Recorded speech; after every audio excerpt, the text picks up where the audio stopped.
పెయి మీద బంగారు గొలుసులు బంగారు పుస్తలు తాళ్ళు వేసుకునేటోళ్ళంతా ఈ వార్త మంచిగా చూడాలి.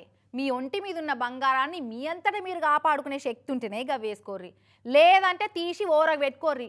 అగో గంత మాట అంటున్నవేంది అని మీరు నా మీద గరమైనా సరే ఎందుకు అట్లా చెప్తున్నానో మంచిగా అర్థం చేసుకోర్రి. ఇంకా అర్థం కాలేదా? అయితే ఈ వార్త చూసినప్పుడు మేడల ఒంటి మీద బంగారు నగలు గొలుసులు వేసుకున్నాడు కాదు, వాటిని కాపాడుకునే శక్తి ఉంటేనే వేసుకోవాలనేమో.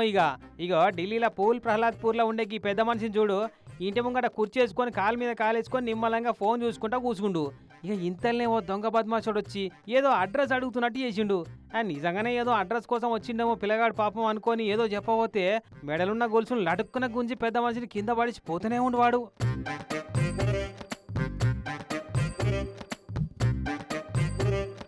ఫస్ట్ గుంజినప్పుడు గొలుసు మొత్తం రాలేనట్టుంది, మళ్ళీ వెనకకు మరి కింద పడ్డాడని కూడా చూడకుండా ఆయనతో గొలుసు గుంజుకపోయిండు.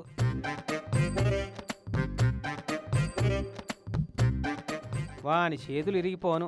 పెద్ద మనిషి లొల్లిని దబ్బున ఒక ఆయన ఉరికొచ్చి ఎంట పడ్డాడు, కానీ ఎడ దొరకతాడు. అప్పటికే అవతల పడ్డాడు వాడు. పాపం కింద పడి దన్న లేస్తందుకు కూడా చేతనైతలేదు. ఇంటకెళ్ళి పిల్లలు వచ్చి లేపిర్రు.